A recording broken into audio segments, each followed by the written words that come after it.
يا مساء الفل، عاملين ايه؟ يا رب تكونوا بخير. فيديو النهارده فيديو مميز جدا، وان شاء الله كل ست بيت هتدخل الفيديو هتستفاد منه. انا عملت لكم قبل كده فيديو منفرد للمنظفات او الحاجات السايله. النهارده برضو جايبه لكم حاجه مشابهه لكده، جايبه لكم اهم الحاجات اللي مفيش غنى عنها وكل ست بيت بتستخدمها يعتبر يوميا الى حد كبير. فكلنا كستات عارفين ان المنظفات لوحدها عايزه لها ميزانيه في الشهر، فاحنا بنحاول ان احنا نقتصد الكلام ده قدر المستطاع، يعني على قد كده ما نقدر نلم الدنيا فيها. طبعا في حاجات دلوقتي بديله وفي حاجات كتير قوي موفره تقدري ان انت تستخدميها.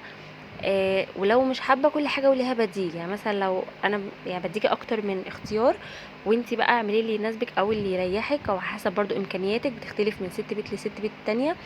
على حسب هي بتمشي دنيتها ازاي، محدده فلوس فرنج كام، كل الكلام ده بيختلف.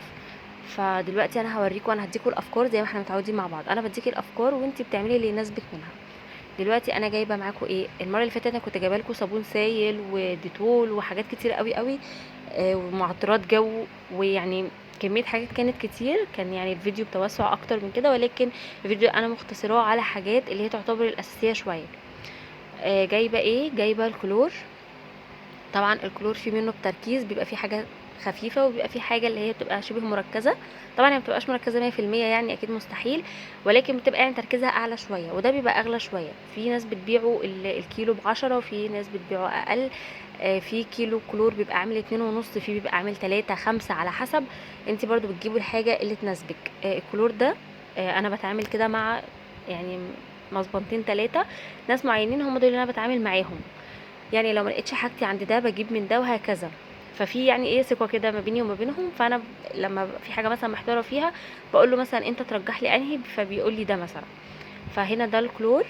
كان عنده حاجة، أنا كنت باخد منه اللي هو التقيل شوية، اللي هو الكيلو ب10، فكنت بجيب ب5 وبخففه أنا هنا بطريقتي، أو كنت بحطه في الإزازة، ولو محتاجة أخففه بخففه، واللي مش محتاجة بحطه مركز كده زي ما هو تمام. لما رحت له قال لي كان عنده حاجه عاملها، يعني عامل عليها عرض، كان عامل الكيسين دول كان مديهم لي تقريبا ب5 جنيه. قال لي حاجه يعني ايه هتكون بالنسبه لك هترضيك، يعني تبقى مرضيه. فقلت له خلاص تمام، هاخده على ضمانتك وكده. وبالفعل فعلا خدته واستخدمته في الهدوم. كنت ناقعه هدوم بيضه وكده واستخدمته فيه. تاني حاجة معانا ده بالنسبة للكلور، يعني مش لازم تجيب الكلور اللي هو الكلوريل اللي هو الازازة ب12، اللي هو اللتر ب12 والكلام ده.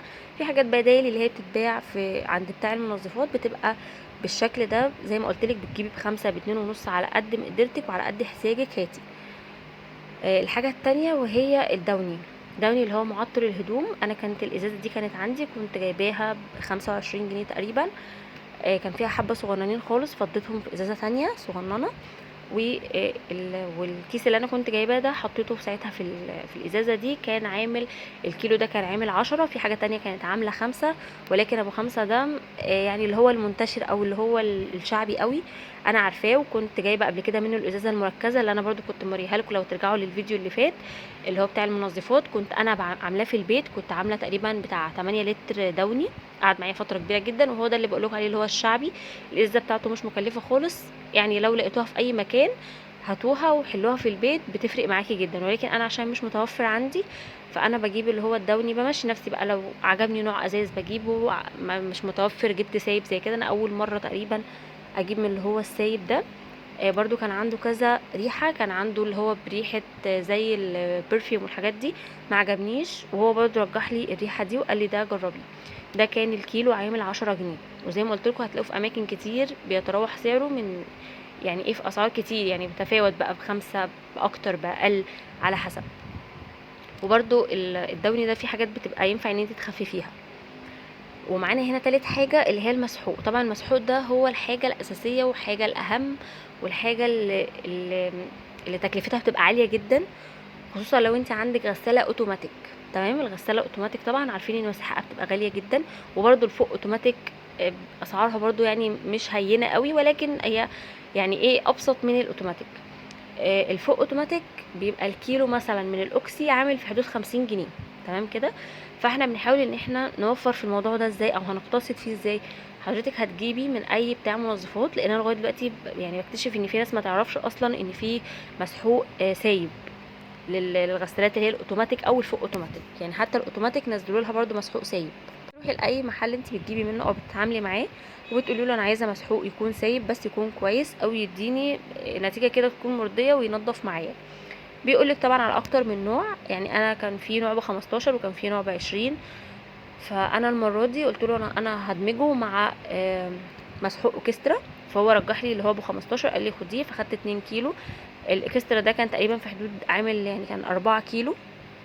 ده انا كنت جايباه بقالي فتره كبيره وكنت سايباه كده على جنب لوقت طوارئ، او ان انا يكون ما عنديش مسحوق او كده. وفعلا لقيت ان انا فجاه كده المسحوق من عندي خلص، فاضطريت ان انا افتح ده لاني ما كنتش قادره خالص ان انا انزل. وانا الحاجات دي بالذات بحب اني انا اللي اجيبها، يعني تبقى قدامي اشوف الاحجام بالاسعار وانا اختار واشوف الانسب ليا وقتها واجيبه. ما ينفعش ان انا ابعت حد مثلا اقول له هات لي كذا. بس فده انا كنت تقريبا مستخدمه منه بتاع مثلا نص كيلو او حاجه.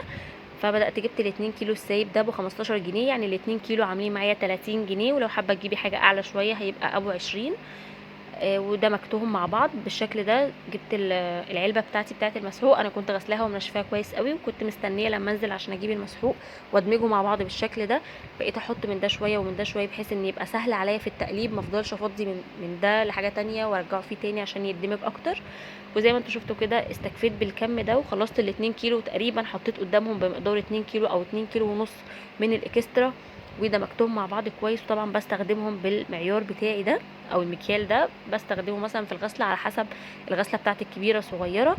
تقدري بقى تحطي بدل الاكسترا ده اي نوع انت بتحبيه، اوكسي، اريال، تايد، باهي. طبعا انا باهي من عشاق باهي، ولكن انا قلت بعد ما اكسترا يخلص من عندي هستخدم باهي. بس طبعا كل المساحيق للاسف الشركات قللت الكميه بتاعتهم خالص، يعني ب25 دلوقتي من باهي بقى ب40 جنيه.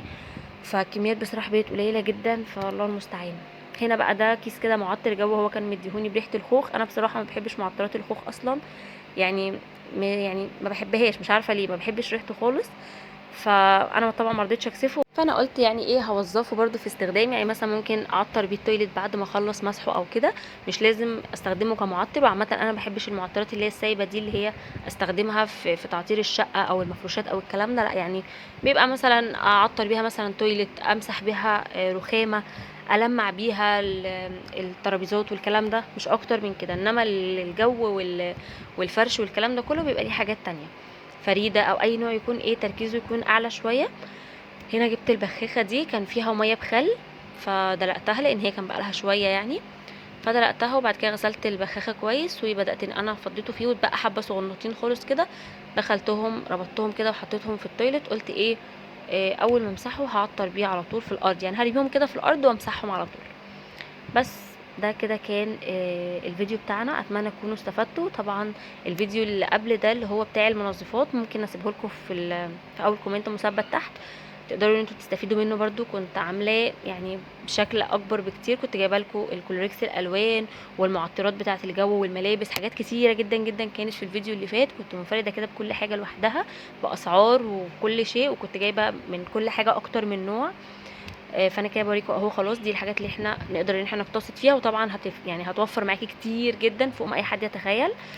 ترمي معاكي كميات وبتقعد معاكي فتره اطول. طبعا لو الفيديو عجبكم ما تنسونيش باللايك، وكمان تشتركوا في القناه لو انتوا اول مره تشوفوا قناتي، وتفعلوا زر الجرس على الكل، ويشيروا الفيديو لاكتر عدد ممكن عشان الكل يستفيد. واستنوا مني فيديو جديد. باي باي.